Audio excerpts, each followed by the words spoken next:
Supreme Electoral Court of Bolivia requested the citizens to preserve the peace after the acts of violence against a candidate. Hundreds of people demonstrated with Armenian flags near EU institutions in Brussels as the European Parliament held a debate on the situation in Nagorno-Karabakh. Iranian government reported that the country has its highest number of daily deaths from COVID-19 with 239 new fatalities.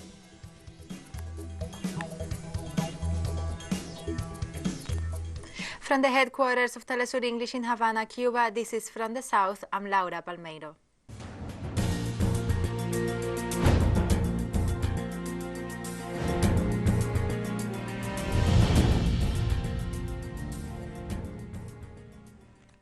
The Supreme Electoral Court of Bolivia requested the citizens to preserve the peace after the acts of violence against a candidate and against the home of a regional electoral chief. The Electoral Court remembered the need of non-political aggression that was previously done by the European and EU observers. The electoral body highlighted respect for political rights and the peaceful development of campaigns.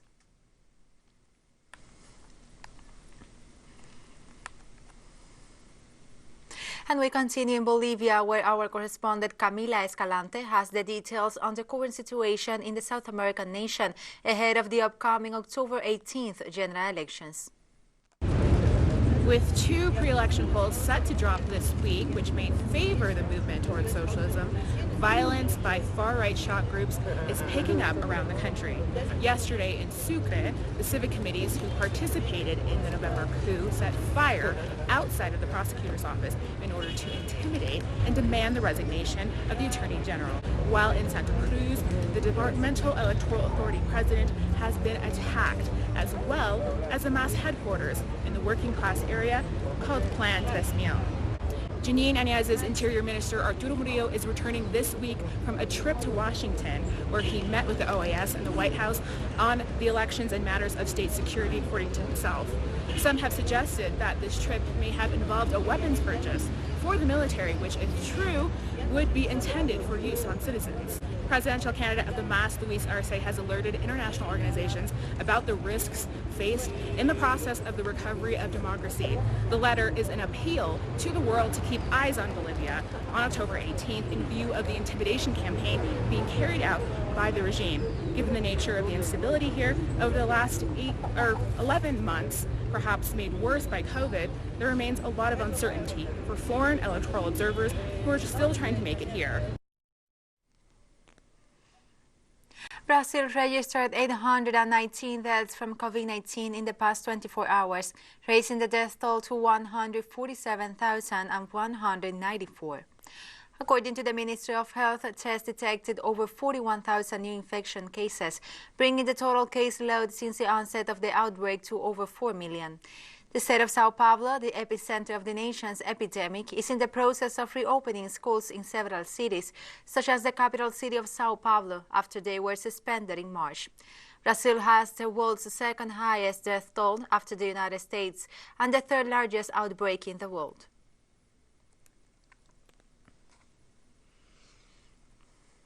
The Supreme Court of Puerto Rico refused to revoke the holding of a status consultation, which the annexionist New Progressive Party imposed for November 3rd elections. The decision of the highest judicial forum of the island supports a plebiscite of the statehood yes or no, approved in the Legislative Assembly with the votes against the opposition parliamentarians.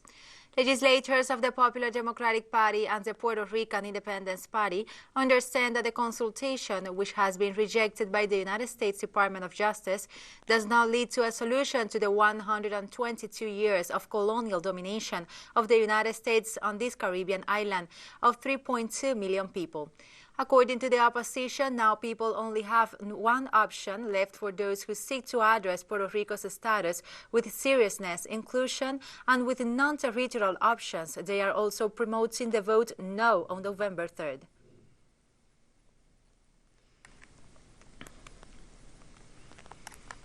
The Ministry of Foreign Affairs of Cuba denied this Wednesday information replied by several media about the liberation of two doctors of the island kidnapped in Kenya more than a year ago. According to Juan Antonio Fernandez, General Director of Press, Communication and Image of the Ministry of Foreign Affairs, the authorities of the Cuban government are closely following this issue that is attracting the greatest interest from the population. He also pointed out that efforts are continuing to ensure the release and safe return of Acel Herrera, Correa and Landy Rodriguez Hernandez to their homeland. These health collaborators were kidnapped on April 12, 2019, while serving in the African country, and since that moment the Cuban government has been in permanent communication for their return with Kenya and Somalia.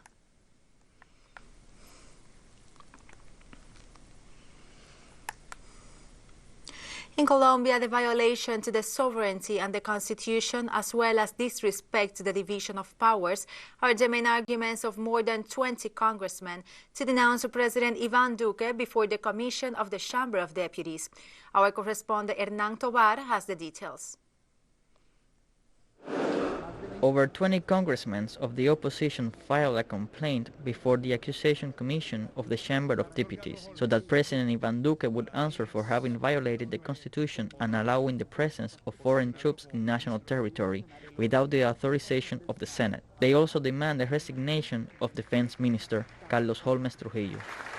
Here we have a president who violated the law so that those troops could act in Colombia. We see that those troops are acting illegally in the national territory and that we are demanding the minister to resign from that position. A minister who deceives, who lies to the law, cannot be Minister of Foreign Affairs of Colombia. According to the government, an approval by the former president of the Senate would have endorsed the foreign military presence. However, a request for the rectification to the Ministry of Defense became known later, since the Senate had not given any endorsement in this regard, thus going beyond the ruling of a court in Cundinamarca and arguing that this military presence is only a mechanism of cooperation, which is why the national executive made the authorization possible. Sovereignty must be respected in our country. The balance of powers, Mr. President, make no mistake, you cannot legislate and execute. Do your work. The legislative part and giving this kind of permits is a responsibility of the Senate of the Republic. Please, Mr. President, let everyone do what they have to do. This is why we made this decision, and we hope that this accusation commission will provide a prompt solution. Duque has another complaint in the accusation commission, also filed by opposition congressmen, for the possible crimes of influence peddling and corruption of voters.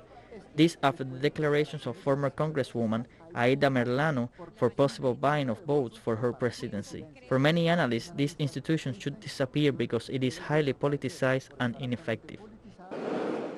In the legal history of the country, this institution has not made a single accusation against any of the high officials of the state or against the congressmen. In this context, Defense Minister Carlos Holmes Trujillo will have to face two debates of political control before the Chamber of Deputies and the plenary of the Senate, in which he will have to answer for the presence of U.S. troops in the country, the excesses of the public force against social demonstrations, and the generalized violence in the country. Hernán Darío Tovar, TeleSUR, Bogotá, Colombia. Thank you, Hernán. Costa Rica's President Carlos Alvarado faces the rejection of most of the country's productive sectors after the draft agreement used in the negotiation with the International Monetary Fund. Economist Sofia Guillén stated that the draft presented by Alvarado was ambiguous since it did not respond to the needs of any social or productive sector. The proposal represents a backward step in labor rights because it seeks to approve 12-hour working days, which do not encourage the creation of jobs but overexploit those already exist. As a result of the protest, the president informed that his government will not negotiate and called for a national dialogue to improve the country's economic situation.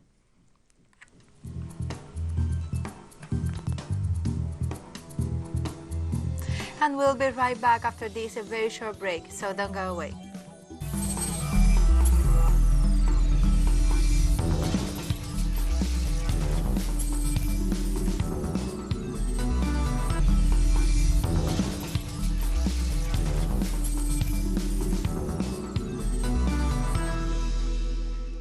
Welcome back to From the South.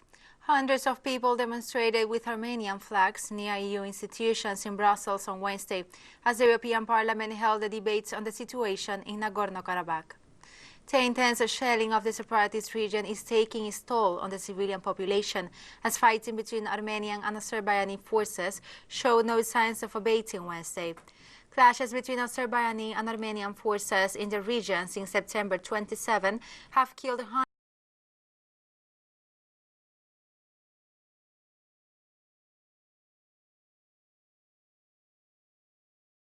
in the worst escalation of hostilities since 1994, when a truce ended a war that raged for several years. Nagorno-Karabakh lies inside Azerbaijan, but has been under the control of ethnic Armenian forces, backed by Armenia for more than a quarter of a century.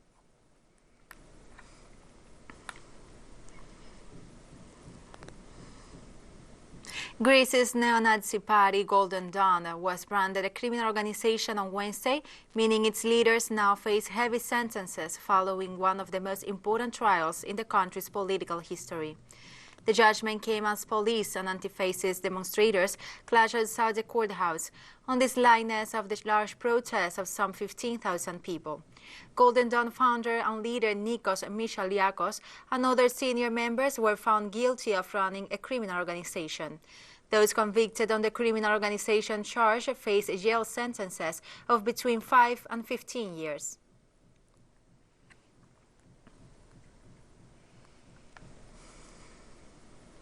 Lawyers of the victims react after the landmark ruling on Greece's neo-Nazi Golden Dawn party, branding it criminal organization. Today's decision is historic. The court sentenced Golden Dawn as a criminal organization. It judged that its whole political council was leading the criminal organization. This is the first vindication for the victims of Nazi violence. We can say that today the people of Solidarity won. It is a decision that puts an end to the impunity of fascist actions in Greece and cancels the attempt to revive Nazi violence. On Wednesday, the Spanish Prime Minister Pedro Sánchez announced that the country plans to create hundreds of thousands of new jobs in the next 3 years, with aid it will receive from an EU rescue plan to help the virus batter the economy. We are going to concentrate on projects that can be started in the next 3 years, that will be executed in the same period, and that will favor that leap in modernization and job creation that we need over the next 3 years. There will be 72 billion euros for the period 2021-2023. Green investment linked to the ecological transition represents more than 37% of the total plan, and the digital transition about 33%. 37% green transition, 33% digital transition. The aim of the plan is to create hundreds of thousands of jobs, including new businesses. It is not just a matter of recovering the gross domestic product that the pandemic took from us. It is a matter of growing in a new way on much more robust pillars in a world that has changed completely. A much stronger and fairer way of growing, more competitive, but also more sustainable. Exceptionally well-preserved human brain cells were discovered in the remains of a victim who was killed by the eruption of Italy's Mount Vesuvius nearly 2,000 years ago. The cells were taken from the remains of a verified brain of the archaeological site of Herculaneum near Pompeii, an ancient city in southern Italy buried on the volcanic rock in 79 AD. The victim is a young man in his 20s whose body was found lying on a wooden bed during excavations in the 1960s.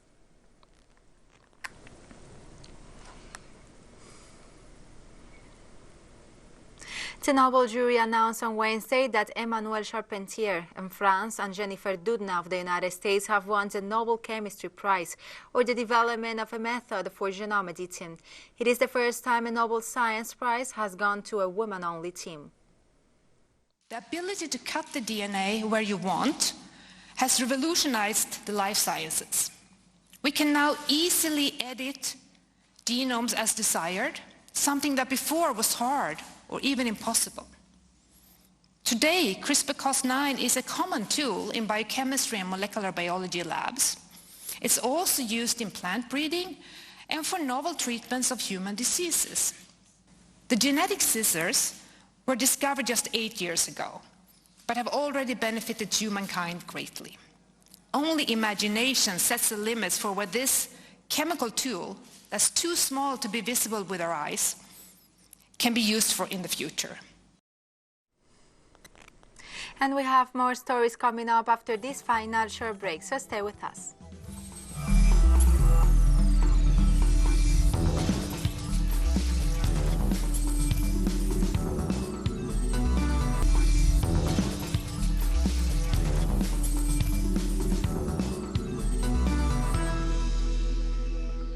Welcome back to From the South.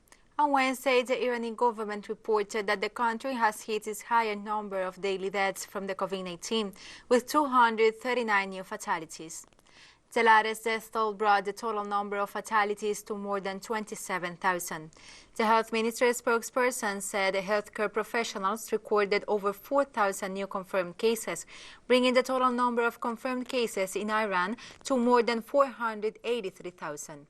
According to the health ministry, 50% of the fatalities have been recorded in the capital city of Tehran, with a population of 10 million.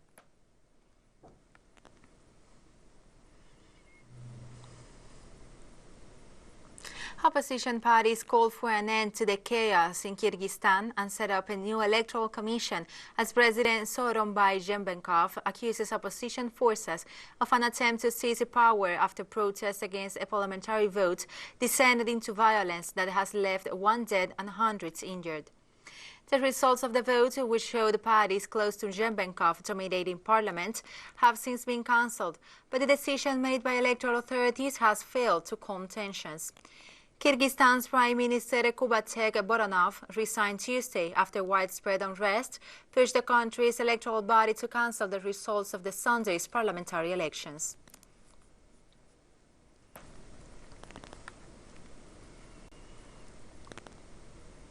Israeli anti-government protesters gathered for a demonstration in Tel Aviv against Prime Minister Benjamin Netanyahu and his handling of the pandemic. Protesters and police officers shuffled during the demonstrations. Protesters in Jerusalem, many carrying Israeli flags, lined streets and stood in open spaces, maintaining distance from one another and wearing protective masks. But later, shuffles sparked between police and protesters trying to break through a cordon and march through the streets. They carried banners reading "Oppressor, resign" and a cartoon image of Netanyahu behind bars, a reference to the premier's ongoing trial for bribery, fraud and breach of trust charges. With over 270,000 coronavirus infections confirmed and over 1,700 deaths in a population of 9 million, Israel currently has the world's highest weekly infection rate per capita. I came to demonstrate to protest the situation and treatment of coronavirus, and it's annoying.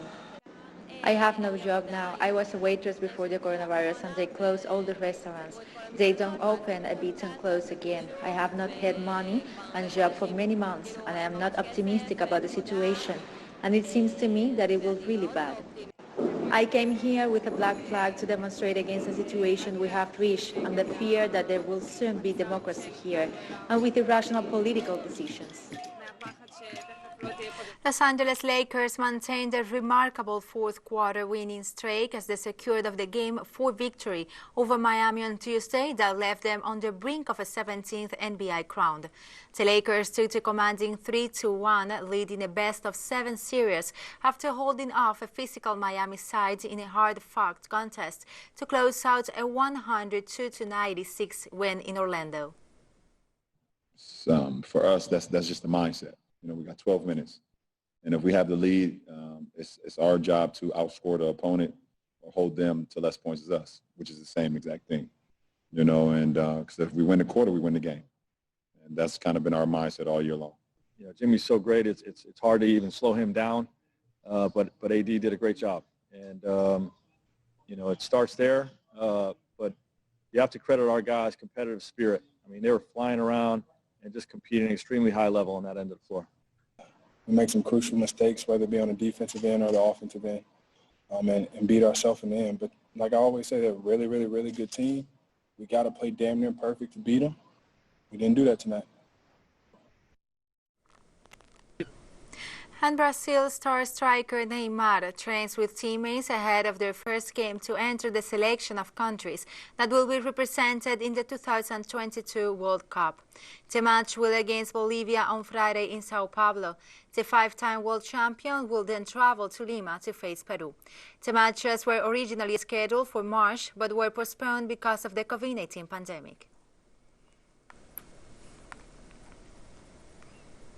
And with the sport news, we have come to the end of this news brief. Remember, you can find these and many other stories on our website at telesurenglish.net.